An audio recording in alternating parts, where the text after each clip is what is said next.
بخاری رحمۃ اللہ علیہ کا مختصر تعارف آج ہم دوبارہ سے دہرا لیتے ہیں. کچھ طالبات نہیں ہیں، ان کے لیے بھی ہو جائے گا، ہمارا بھی دہرائی ہو جائے گی ساتھ.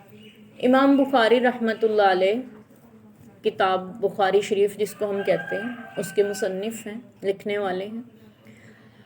لیکن ان کا نام کیا ہے؟ سب سے پہلے ان کا نام ہے محمد.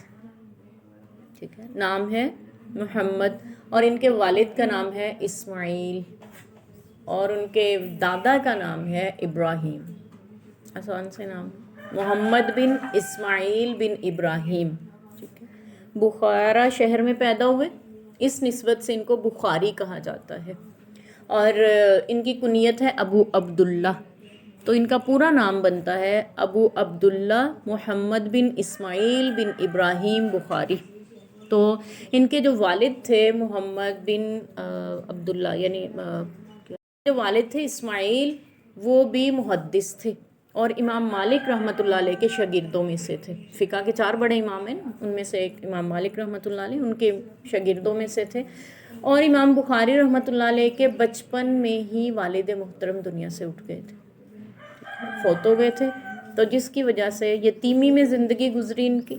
لیکن بہت سا ترکہ والد چھوڑ کر گئے تھے، وراثت بہت زیادہ چھوڑ کر گئے تھے، تو اس وجہ سے ان کی زندگی آسودہ حال رہے، اگرچہ باپ کی کمی باقی رہی.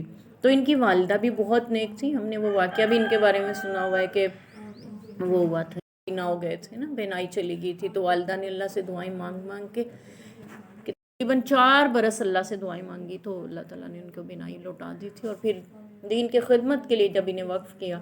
تو امام بخاری رحمۃ اللہ علیہ پیدا کب ہوئے تھے؟ ان کے بارے میں اختلاف ہے. 19 یا 20 جولائی کو، یعنی جمعے کے دن پیدا ہوئے تھے، نماز جمعہ کے بعد.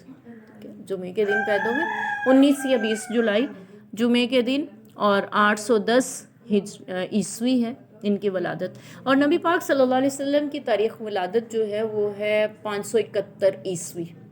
571 اور یہ 810، یعنی کتنے سال کا فاصلہ ہے؟ تقریباً 300 سال کا فاصلہ ہے. آپ صلی اللہ علیہ وسلم سے تقریباً 300 سال بعد امام بخاری رحمۃ اللہ علیہ پیدا ہوئے.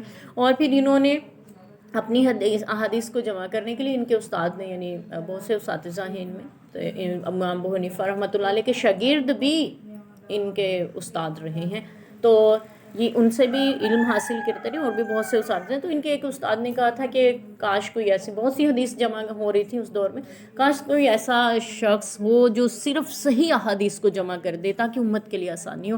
تو امام بخاری رحمۃ اللہ علیہ نے وہیں بیٹھے دل میں نیت کی تھی، اور پھر ساری زندگی وقف کر دی تھی حدیث کو جمع کرنے میں. اور وہ سکا سے سکا روایت لیتے تھے. سکا وہ روایت ہوتی ہے کہ جو صحیح طرح سے سند جس کی جو ہے متصل ہو، صحیح ملتی ہو، اور سکا متن ہو، سکا ہی روایت ہو، سند ہو، تو وہ اس حدیث کو لیتے تھے اور پھر اس کو جمع کرتے تھے. اس کے لیے بھی احتیاط یہ برتتے تھے کہ وہ استخارہ کی نماز پڑھتے تھے ہر حدیث کو لکھنے سے پہلے، اللہ سے دعائیں کرتے تھے، پھر اس حدیث کو پرکھتے تھے. وہی جو ہم سارے اصول حدیث میں پڑھتے ہیں نا کہ صحیح ہے نہیں ہے، اس میں راوی کیسا ہے، وہ ساری جانچ پرکھ کے بعد پھر جا کے یعنی اس کو صحیح طرح سے لکھتے تھے. ویسے یہ اصول بعد میں وضع ہوئے، احادیث کو پرکھنے کے اصول بعد میں وضع ہوئے، لیکن انہوں نے لکھے ہوئے بعد میں آئے. انہوں نے اپنے اندر ایک اصول بنا لیتا ہے انسان. جیسے قرآن پاک کو تجوید سے پڑھا جاتا ہے، اگرچہ تجوید کا علم مدون بعد میں ہوا، لکھا بعد میں گیا، لیکن پڑھتے تو پہلے سے ہی تجوید کے ساتھ تھے نا قرآن پاک کو. تو حدیث بھی انہوں نے اس طرح جمع کی، جب اصول وضع ہوئے تو تمام تر اصولوں پہ حدیث بخاری کو پرکھا گیا، اور وہ تمام تر اصولوں پر اس کو سکا ہی پایا گیا، یعنی اتنی صحیح لکھی. تو استخارہ کی نماز ادا کرتے تھے. بعض روایات میں آتے ہیں کہ یہ حتیم میں بیٹھ کے انہوں نے، خانہ کعبہ کے جو حتیم حصہ ہے وہاں بیٹھ کے حدیث کو لکھتے تھے، اور جتنا بھی دور دراز کا سفر کرنا پڑتا یہ کرتے تھے. وہاں پہنچتے تھے، حدیث لیتے تھے، اور پھر اس کو آ کے لکھتے تھے اپنی کتاب میں. سکا یعنی حدیث لینے کا مطلب یہ نہیں جیسے ہم نے سن لی کسی سے، ہاں جی یہ حدیث ہے ہمارے پاس تو لکھی ہوئی پہنچ گئی. تب لکھی ہوئی نہیں ہوتی تھی، اس بندے سے جا کے ملنا پڑتا تھا جس نے کسی سے سنی، اور اس نے کس سے سنی، اس نے آگے کس سے سنی، پھر اس نے نبی پاک صلی اللہ علیہ وسلم سے سنی. تو اس طرح سے احادیث کو انہوں نے جمع فرمایا کتابی شکل میں. حدیث کو 16 برس میں مکمل کیا. حدیث بخاری صحیح حدیث کو جمع کر کے 16 برس میں سے مکمل کیا اور امت کے حوالے کیا. اور ان کی وفات ہے 31 اگست یا 1 ستمبر. ٹھیک ہے، یعنی اگست ستمبر، اور جولائی میں بھی 19 یا 20 جولائی ولادت، تو 870 عیسوی میں ان کی وفات ہوئی ہے، 31 اگست یا 1 ستمبر۔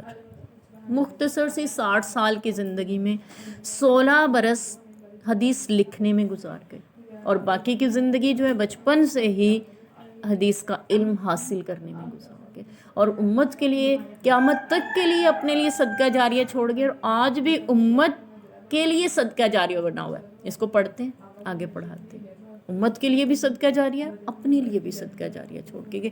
تو یہ زندگی ہوتی ہے ایک مومن کی۔ اللہ کرے اللہ ہمیں بھی ایسی زندگیاں نصیب کریں کہ جو دین کا علم حاصل کرنے اور دین کے